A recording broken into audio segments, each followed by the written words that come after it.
చూస్తానే ఉండరు కదా. ఒకప్పుడు ఏ పార్టీని బతకనియేమో, ఎవరు రాజకీయం కాదు కదా, నిద్రలో కూడా శాసనసభ్యులు అవుతామన్న ఆలోచన చెయ్యొద్దు అని ఆనాడు అక్రమ కేసులు పెట్టి ఎంతమందిని జైళ్ళకు పంపించారు. ఇవాళ వాళ్ళే తన్నుకొని చేస్తున్నారు. ఒకరు కడుపులో కత్తులు పెట్టుకొని కౌగిలించుకుంటున్నారు. ఎవరు అక్కర్లేదు, వాళ్ళే పొడుచుకుంటున్నారు. విపరీతమైన అవినీతి సొమ్ము వచ్చిన తర్వాత సొమ్ముల పంపకాలలో కుటుంబ పంచాయతీలు ఇవాళ కుటుంబంలోనే ఒకరు సహించుకోలేని పరిస్థితి. ఒకరి మీద ఒకరు యాసిడ్ దాడులు చేసుకోవాలని ఒకరిని ఇంకొకరు నవ్వుతూనే కడుపులో కత్తులు పెట్టుకొని కౌగిలించుకునే పరిస్థితులు ఈ రాష్ట్రంలో దాపురించినాయి. పాపం ఊరికే పోదు. పెద్దలు చెప్పిండ్రు, చేసుకున్న వాడికి చేసుకున్నంత మహానుభావ అని చెప్పిండ్రు. చేసిన పాపాలు ఎక్కడికి పోవు, ఖచ్చితంగా ఆ పాపాలు వెంటాడుతూనే ఉంటాయి. వాళ్ళు అనుభవించి తీరాల్సిందే. ఆయన వెనకాల ఈయన ఉన్నాడని, ఈయన వెనకాల ఆయన ఉన్నాడని. నేను ఒక మాట చెప్పదలుచుకున్నాను, అంత చెత్తగాళ్ళ వెనకాల నేనెందుకు ఉంటానయా?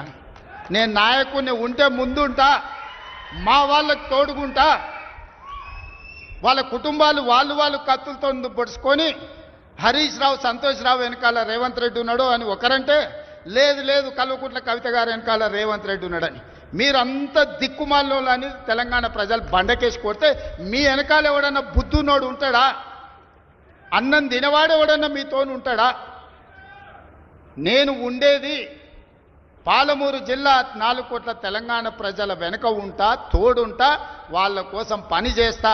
నాకంత సమయం లేదు ఇంత పనికిమాలతో కలిసి, లేకపోతే మీకు మీరే పంపకాలలో వచ్చిన పంచాయతీలు మీరే పొడుచుకుంటారు. మేము చూస్తే చాలు. జరుగుతున్న పరిణామాలు అందరికీ తెలుసు. దయచేసి మీ వివాదంలోకి మీ కుటుంబ పంచాయతీలనో మీ కుల పంచాయతీలనో మమ్మల్ని లాగకండి.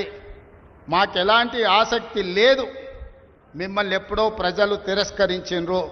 మీరు కాలం చెల్లిన 1000 రూపాయల నోటు లాంటోళ్ళు. కాలగర్భంలో కలిసిపోతుంది ఆ పార్టీ. ఒకప్పుడు జనతా పార్టీ కూడా గొప్ప పేరుండే, కానీ జనతా పార్టీ కనుమరుగైంది. ఆ తర్వాత తెలుగుదేశం పార్టీ ఒక అద్భుతమైన పార్టీ, చాలామందికి అవకాశాలు కల్పించిన పార్టీ. కొంతమంది కుట్రల వల్ల ఆ పార్టీ కూడా ఈరోజు తెలంగాణలో ఒక సమస్యను ఎదుర్కొంటుంది. మరి ఇన్ని దుర్మార్గాలు చేసిన మీరు మాత్రం ఎట్లా మనుగడ సాధిస్తారు?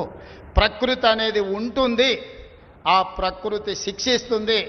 అందులో మనకి ఎవరికి ఏమాత్రం ప్రమేయం లేదు. రాజకీయాల వైపు చూడకండి మిత్రులారా. పాలమూరు జిల్లాను అభివృద్ధి చేసుకుందాం. ఇరిగేషన్ అండ్ ఎడ్యుకేషనే మై ఫస్ట్ ప్రయారిటీ.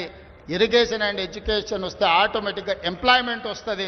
ఎంప్లాయ్మెంట్ వస్తే మనమే ఆదర్శంగా నిలబడతామని తెలియజేస్తూ మీ అందరి దగ్గర సెలవు తీసుకుంటున్న ధన్యవాదాలు మిత్రులారా.